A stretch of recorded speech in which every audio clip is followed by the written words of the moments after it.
I've got some maple burl and I've got some globes.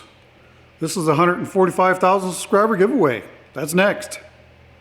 All right, so along with our beautiful chunk of burl, and I think this is going to have some really nice grain in it, I'm going to show you what happens. A lot of times this happens when you get burls. They think that by chopping the bark off, it's helping you out, but it doesn't. So after we round this, we'll see if it needs to have any fixes and ground down so it all blends in nicely. So that's what the burl looks like up close. Now, of course, this here is, there's nothing new here. I've done globes a lot and they seem to be really popular. So I think that that's one of the reasons why I've decided to do kind of a globe themed, planet themed giveaway, because they seem to be quite popular. There is a difference in this one. My plan is to use aqua blue, and I'm just going to slightly, ever so slightly, tint it with the turquoise. Of course, it glows blue, but you know, when it's not lit up, it's kind of got this color, which, you know, I want to add something to it just to give it a little bit of color. I could add it maybe a tiny little bit of black, but you know, I do want this to glow nicely as well. So I think just a little bit of this turquoise will serve our purpose. So these ones here, I've already taken the Scotch Brite pad and scuffed them up. I might even get out some sandpaper and try and rough them up a little bit more. But these still have to get done. And of course, we need to round and clean this as well. So let's size this to our bucket first and get it ready, and then we'll move on to the globes. Here's the bucket that we're going to use.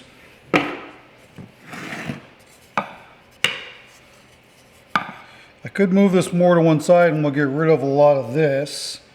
I may still do that. And you've got a big pocket there, so I don't know. I kind of like the fact that there's a big pocket here. So we'll leave it in and grind it down. Let's go to the bandsaw. Didn't see the need to bust out the circle cutting jig for this one. Not much to trim off of this. And welcome to the video. Thank you so much for stopping in to watch this week's video. And if you're new here, I do upload every Friday at 3 p.m. Eastern. And I turn my videos into premieres so that we can discuss it as it's being made on the on your TV screen at home. I'm gonna try and get rid of as much bark as I possibly can, and I'm using a flat tip screwdriver. I do not recommend a chisel for this. If you use a chisel, you're probably gonna get a lot of dig-ins with it. So that's why I prefer to use a flat tip screwdriver. There, let's go to the flap sander. So I initially start using the flap sander here, but you know, it's starting to get kind of wore out. So I'm gonna have to change the belts on it here very, very shortly. You'll see me also switch to a brass coated wire brush, and that will also give us a pretty good tooth. Yeah, that's where that cut mark was, and as you can see, it pretty much is not there anymore. But that brass brush will mark that surface up and give that epoxy a good tooth to bond to. All right, I'm going to glue this in to the bucket because I don't want anything sitting on the top of this that's going to affect our design. There, and while that is hardening up, we can scuff up our globes. I thought I would show an alternative way to do this. That's just a little adapter piece that I made that fits into my vacuum chuck. See, there's a hole there so I can draw a vacuum on it. So that will go into the vacuum chuck, and then the globe will be held in place by that. And then I'm using just some 180 here and just a little stick to try and push it in there to get as much of that shine gone as possible. This actually worked quite well. Moving forward though, eventually I will get a sandblasting cabinet, and that's how I will scuff up my pieces here. So every time I do one of these, of course I learn, and these flat spots that are on these, what can happen is if you just put a bunch of them in here, when you pour the epoxy in, they can move around. And I don't really want a flat spot like this to be viewed from the side like this. I want everything to be kind of round. So what we'll do is we'll go around and glue these pieces. Like that's probably not going to move, so I'm not going to worry about that one. But these other ones that are kind of really short on epoxy, and I got this pockmark stuff, well, it's bubbles is what it is, because these didn't go into the vacuum chamber or the pressure pot. Well, I'll make sure that I put these on the outside like that and that they don't move.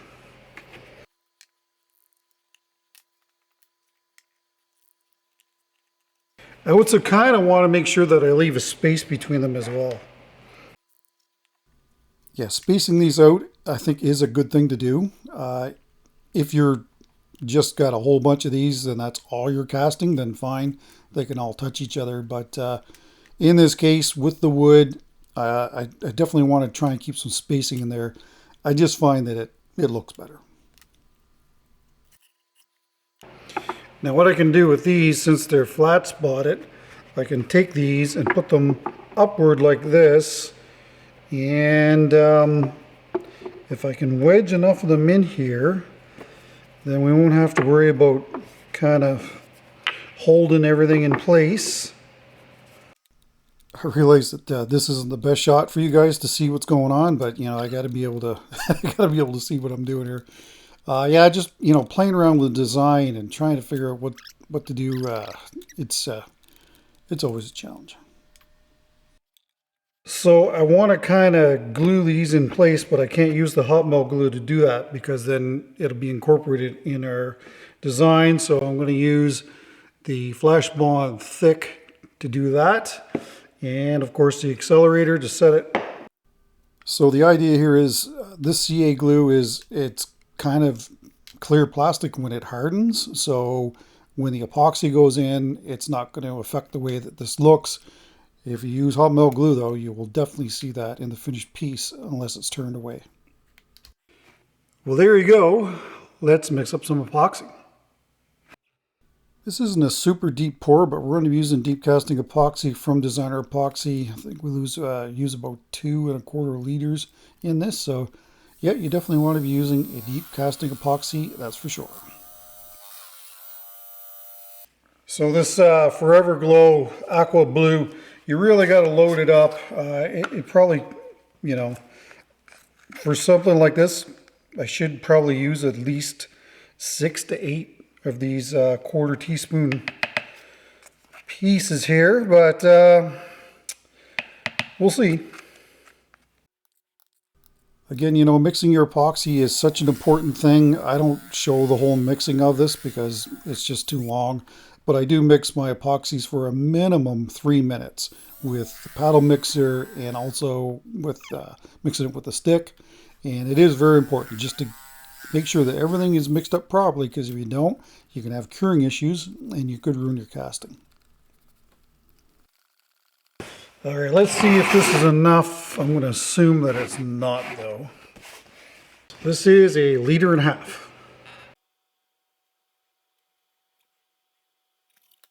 Well, I'll mix up half of that and I'll be right back. So here's another, well, here's 3/4 liter. And that should do it.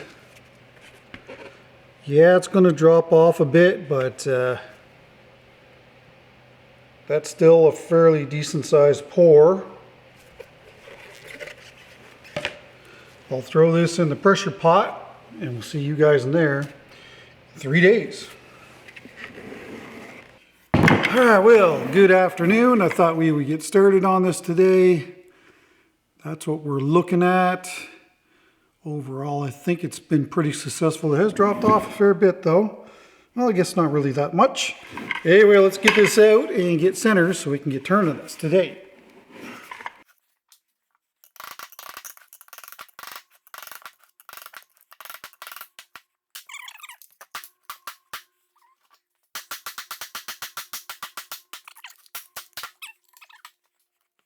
Guess a lot of those pigments went to the bottom here. That's all right. I'm sure there's lots inside of here. Yeah, I forgot that I had all of these glued in there too, so that's why that was holding that. All right, we already got a center here. That's the good thing about using a bucket. It'll give you a center. Yeah, I find a lot of these specialty pigments, you know, like this one, crystallized white, and also a lot of the hyper shifts will have a tendency to want to settle. So that's, again, another reason why it's really important to mix well. And but you know, I'd sooner have more in than less, because we definitely want this to glow nicely. And if you don't put enough in, then you're going to have an issue. You're not going to get your desired outcome. I don't think you can get any better than that. So we're going to start off here with the number 3 Hercules from Hunter Tool Systems, link in the description below, along with all my other sponsors. Please head on down there and check them out. Yeah, it's just going to take a really, this got centered quite nicely, so a couple passes, it's going to be trued up. And I was able to start at 1,000 right out the start here, so that's, again, not real normal. This isn't, you know, a huge casting, I guess, so that makes sense. But just a couple passes and all of those pigments are gone. And again, the goal here is to expose the wood, have a look at it, and see what we're going to make from here. But, you know, I do find that these castings typically look really nice either as a hollow form or as an enclosed bowl, which this is what we're going to do with this one. So we can see the camera's picking this up. This is pretty neat. I'm hoping that these are the glow-in-the-dark pigments. Yeah, this is still borderline, should be turning it. Yeah. Anyway, I'm going to hit this with some denatured alcohol. I might even, because I need to know, I might hit it with the UV light and see if it actually glows in these streaks. I mean, that would be really cool if it does. See if these patterns are still there after I clean it. Yeah, I'd say so.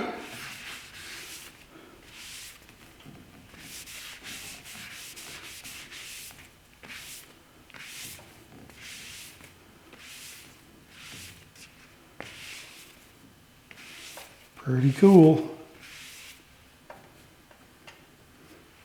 Well, let's charge this up with the light and see what it does for us.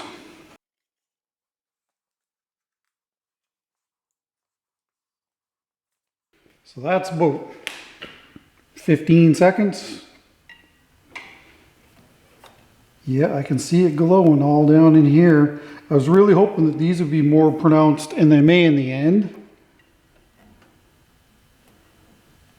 But yeah, you can definitely see it glowing down in there.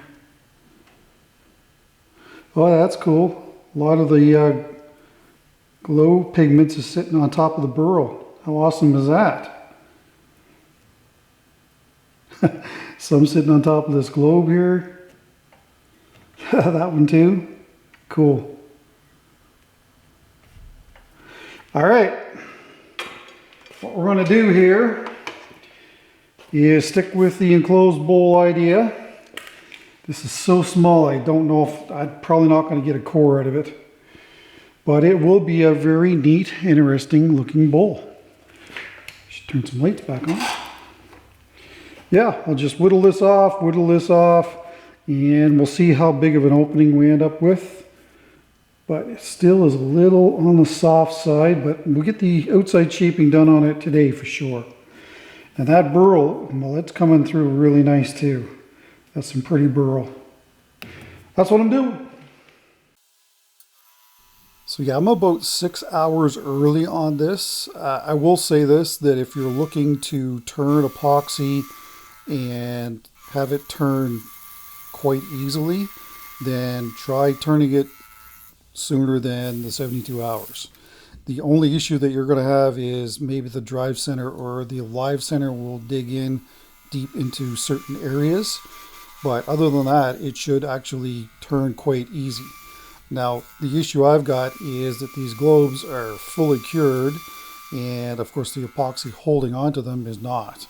So it didn't really make that great of a turning experience. But, you know, past experience has shown me that, you know, if you're just a little bit, say, I don't know, 65 hours instead of the 72, then it usually will turn a lot nicer than when it's fully cured. When it's fully cured, it's still turnable and it still can turn nice, but you'll get a lot more fracturing and kind of shattering of the epoxy until it gets round and you start taking nice slow passes. So yeah, there's the first indication of what that burl is going to look like. And yeah, it's a very pretty maple burl, that's for sure.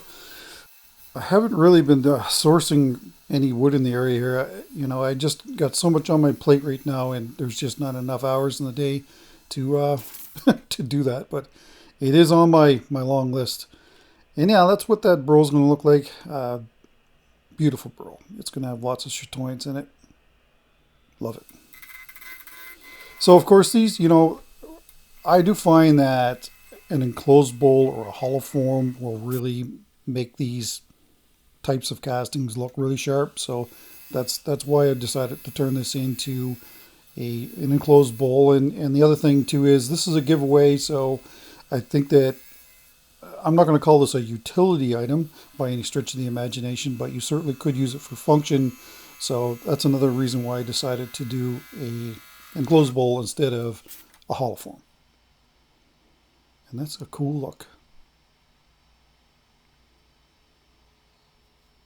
Yeah. Now some people might say, well, why did I put those globes down in the center? And those were put down in the center because, at the time I wasn't exactly sure what this was going to be. So again, I didn't want to limit my options as to what I could make this into. So that's why the globes are in the center. And yes, we're going to lose them in the final design. So I just turned a short little tenon, just enough to basically hold this. And then I'm using some 60 grit to rough up the bottom. Then we're going to stick a white birch glue block on the bottom that's been dipped in hot melt glue from an electric frying pan. And I always try to scrape off the rest of it and put it back into it so that we can reuse it. See, 10 minutes. So I'm just going to use the 5/8 bowl gouge by David Ellsworth to shape this tenon. This is all wood, so this is perfectly fine. And then, of course, we'll use a parting tool to make this glued on tenon. Again, I see it almost every week, people asking questions like, why do I use this method? If you don't, you're going to rob a 1/2 inch of size off of the overall height of the piece you're working on. I do not like internal mortises. If I've had so many bowls fail with an internal mortise, that's why I prefer to use tenons. And the fact that, I do shiny finishes, which requires multiple coats, this is the main reason why I use that glued on tenon. I'm able to finish the entire kind of outside of the bowl except for the very bottom. And, when you're doing multiple coats of finish, then that's definitely a thing. So that's the main reason why I use these glued on tenons. And it is surprising how strong these tenons are, as long as, the procedures to put them on are done correctly. And I think that probably the main reason why they fail is because people are maybe using a glue gun and you can't get enough volume on there before it maybe starts to harden up. So anyway, that's just my observations from doing a lot of this in the past. So that is the Badger Cub straight tool. That's the number 1. And we're just going to use that. I had some kind of chip out underneath that little rim, so that's nice to tuck up under there and clean that up. Yeah, I'm going to drill this out. Like I said earlier, I'm not going to go for the core. By the time I got the core and rig set up, and you're probably looking at a 3-inch core, 4-inch maybe, and I wouldn't be able to go in very deep with it. So, to me, it just, it just wasn't worth my time. I did have a hard time drilling this out. I'm going to have to switch to carbide Forstner bits because I'm having all kinds of issues trying to get wood drilled out lately, and these high-speed steel cutters are just, well, they're not doing it. I did switch. I put this 3-inch one on hoping that I'd be able to use that, but once we get down to the wood, it was pretty scary, so I decided to I'll call it a day on that and do the rest by hand. So now we're mounted outboard, and of course every time you move a piece from inboard outboard or turn it around, then you need to true it up. So that's what I'm doing here. And once I get it trued up, I'll be able to start hogging out the inside of this. So as you watch me do this, I'll talk about the house and where we're at this week. And we've had a really big week. The shingles are now on. The well driller showed up yesterday, and we got a well drilled. We're at about 180 feet. Unfortunately, it's all casing the whole way down. There was literally probably 170 feet of sand that they drilled through. He didn't even need water. He just kind of pushed the casing down and blew it out as they were going, and very little drilling actually.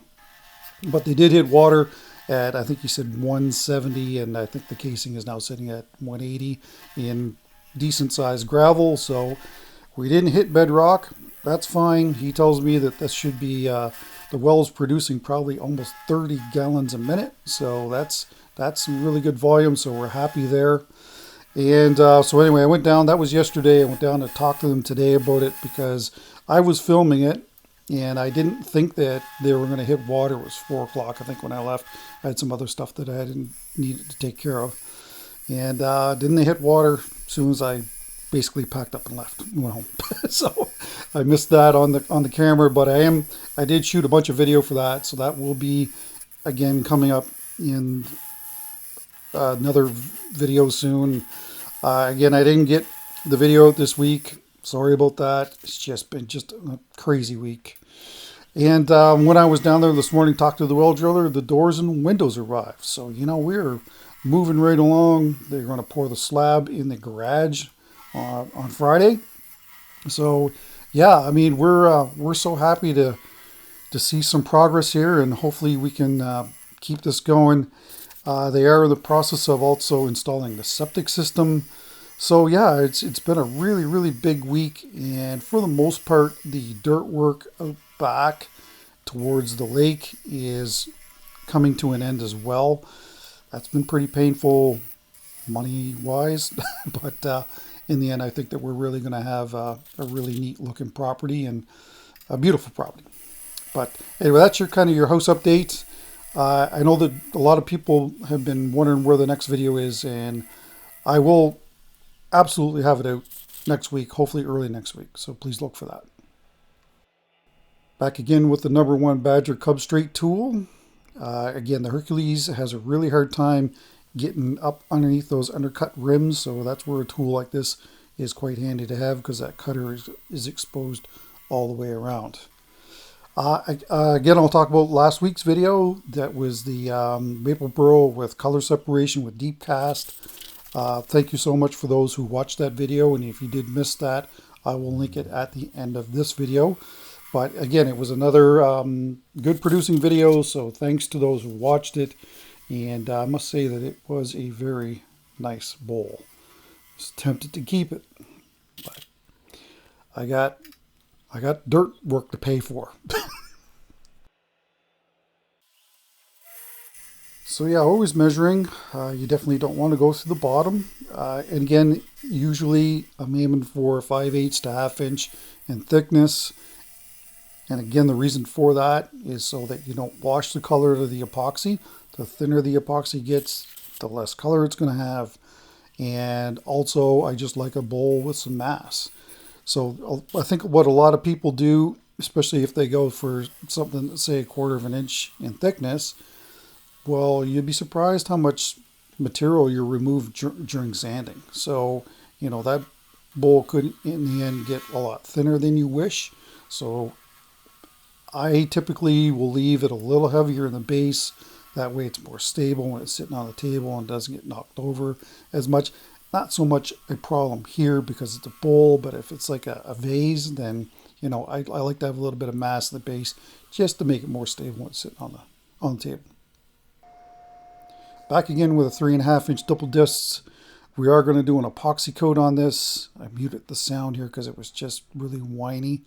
So we're going to sand from 60 to 180, and yeah, we'll be able to do our epoxy coat. So this burl has a lot of cracks in it, small cracks in it, and it will definitely benefit from doing an epoxy coat. So this is 3 ounces of the Pro Series from Designer Epoxy. So nothing new here for my regular viewers, but you know, we do get a number of new people each week. So yeah, I'm going to use a silicone barbecue brush. That way the hairs can't get pulled out of it.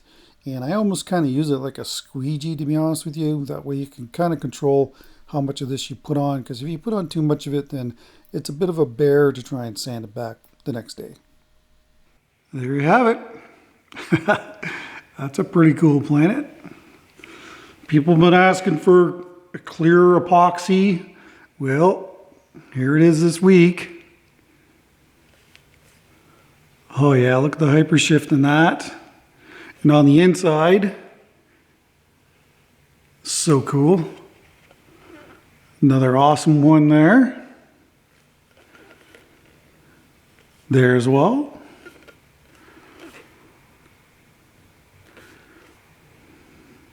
It's another one that's got hypershift in it, or crystal ice white. And the burl's pretty nice too.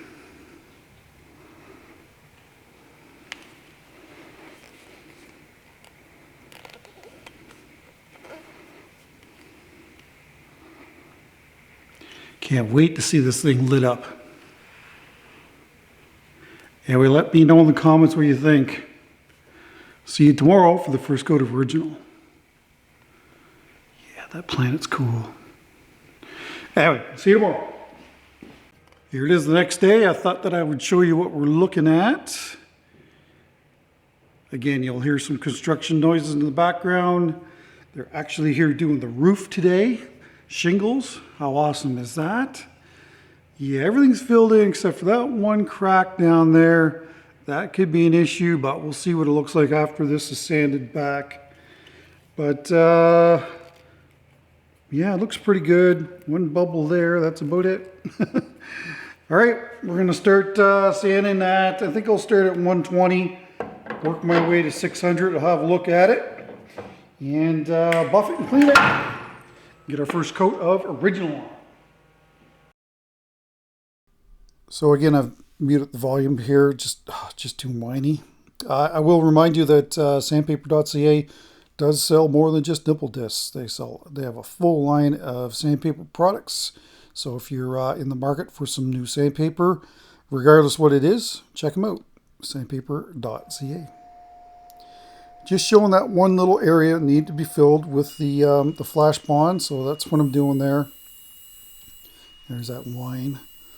Anyway, spot sanded that, and then of course blend it all in. That is the Triple E buffing compound. That should give us a surface between 1,000 and 1,200 ish, around there. I really like this method. It works well. If you're having issues with scratches in your epoxy, give it a go. And don't forget that denatured alcohol. I decided to use the universal tung oil sealer from Waterlux, and then we'll do original tomorrow. And hopefully that's it, because we're out of time. Even though we did the epoxy coat, I decided to go with the sealer. Again, I don't know if it's necessary if you've done an epoxy coat already, but Waterlux does definitely recommend using the sealer coat under its original. So that's why I used it. And there it is with its tung oil sealer coat. Yeah, you'll notice that the finish is a lot flatter. It is not, if you haven't seen this before, again, I apologize about the noise. That there is really, really cool. See how it's a different, that's gotta be the hypershift. Isn't that sharp? Sparkly.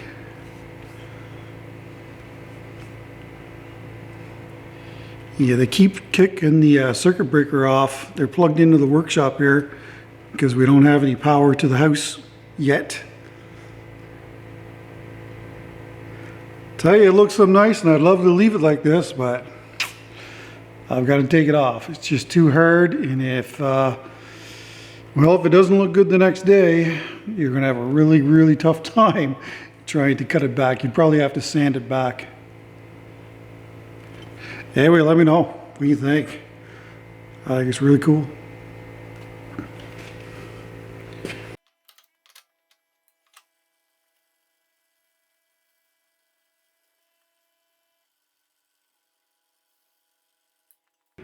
Well, here we are the next day. I apologize about the noise in the background. Anyway, that's what we're looking at next day. Don't see any bleed out from the coat, the sealer coat yesterday, so that's good. All right, we're gonna buff this, clean it, and get a first coat of original on. Hopefully the only coat of original, because it is Wednesday. So when I went to buff this, I noticed that there was some kind of leftover sealer coat left underneath the rim area, so I had to switch to a goblet buff. And I get these, again, I get all these buffs from Lee Valley here in Canada, and they do ship to the US if you're curious. But anyway, that managed to sort it out and get a nice surface before we put on the original coat. Here's the can if you're looking to get some. This is not a cheap finish, so I do recommend using stop-loss bags. When you first get it, put it in those bags and it will keep the finish nice and fresh. If you're having streaking issues, it's probably because the finish is starting to cure up a bit, and there's where stop-loss bags will be your friend. Well, probably not a big difference from the coat from yesterday before I wiped it off, but there you go. I like it. Hopefully you guys do, and hopefully the winner does.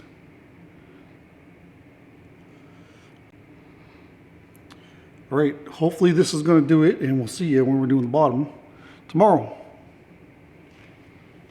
Just going to point out here that this vacuum chuck, while it will work, there's a possibility that that bowl will move while it's under vacuum. So that's a homemade vacuum chuck that I made out of 4-inch plastic conduit and some MDF and a whole bunch of neoprene gaskets. Well, 2 actually. Well, that's going to do for the video. Last thing that I want to talk about is scammers. It seems to be a common thing here whenever there's a giveaway. At no time will I ever ask you for shipping or anything like that. And of course, there's only one winner for the bowl and one winner for the epoxy. That's it. There are no other winners. If somebody does leave a comment and say, oh, you won, here's my phone number, that is fraudulent. And if you see that, there are 3 dots to the right of their comment. Click on that and report it as spam. And then, of course, YouTube will take it down. Thanks again to everybody that has commented. Unfortunately, everybody can't win. And yeah, I just, thank you so much for your support. It really means a lot. Let's pick some winners. Since the last giveaway video at 140,000 subscribers, these are the 31 videos that I selected for this draw. I've excluded all of the build videos and any other videos that were not turning related. So these are the 31 names that the random YouTube comment picker have selected. There are some doubles in there, so some people may have a leg up on others, but these are the names that were selected by the random YouTube comment picker. So let's pick a name for the epoxy draw. Good luck. So these are the 31 names that the random YouTube comment picker has selected for the bowl giveaway. There's at least one double in here, so they have a leg up on everybody else. But these are the names that have been selected. Thank you to those who have commented. And again, I will never ask you for shipping or money. If you are the winner, I will ship it to you at my expense. Let's pick a name. Good luck, everyone. Or the 31 names here. Okay, so here are the 31 names for the epoxy draw. So we're going to put them in our shake 'em up container. Put the lid on here.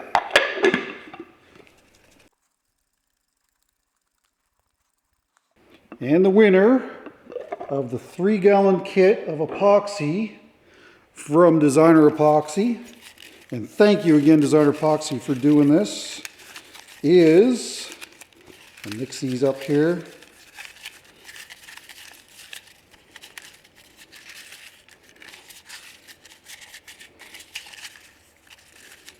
Right here.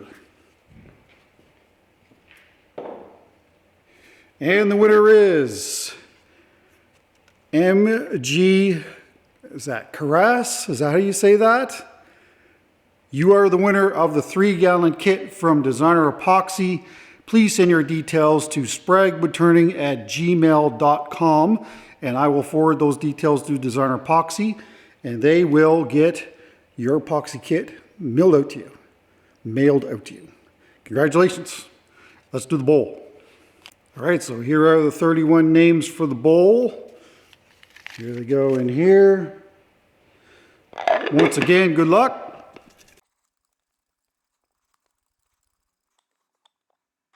And the winner of the bowl for the 145,000 subscriber giveaway is, as soon as I mix these up,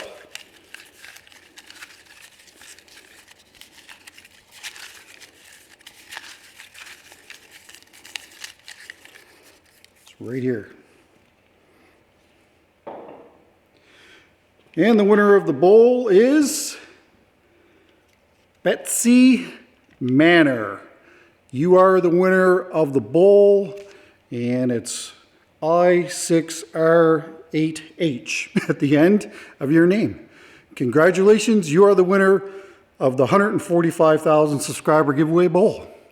Thank you for commenting, and thanks everybody for commenting. I really do appreciate it. A lot of people probably don't realize that the comments do help out the channel. It helps YouTube push the channel in the algorithm, so that's why, you know, we're looking for comments as YouTubers. All right, so I will send me your details to spraguewoodturning@gmail.com, and when it's done, I will get your bowl out. Speaking of that, let's have a last little chat about the bowl.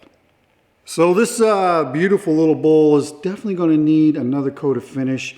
On the wood, it's kind of almost pimply, if you will, so that's probably going to need another coat of finish.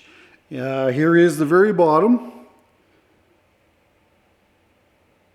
Beautiful burl. And of course that's going to need 3 coats of finish, and then I'm going to do another coat of finish all over the whole piece. And then it will be ready to go to its new home. Size on this is, it's written down here, 7.5 inches across at its widest dimension and 4.5 inches tall. And like I said in the video, it's anywhere from 1/2 inch to 5/8 in thickness. I really like these planet globes, these projects that I make with them, and hopefully you guys do as well. We haven't charged it up, but what I'm going to do is I will charge it up and I will show it at the end of the video in the rotating footage. Unfortunately, it's not sunny today, so I can't set it out in the sun to get it charged up. But anyway, this is a beautiful little bowl, and hopefully Betsy likes it. Don't forget to put Designer Epoxy in the comments down below to be entered into the giveaway at 150,000 subscribers when we get there. Hopefully it's a lot faster than this. It took me forever to go through all of these videos and get these names picked out, but anyway, it's worthwhile doing that. Anytime that I can get back to my subscribers, I certainly can. And again, thanks to Designer Epoxy for giving away that 3-gallon kit. We really do appreciate it. As far as what's happening next week, I don't know. I haven't even thought about it. The other thing too that I want to announce is that I'm going to be on a live next week, next Thursday, which is November the 6th at 7 p.m. Eastern Standard Time.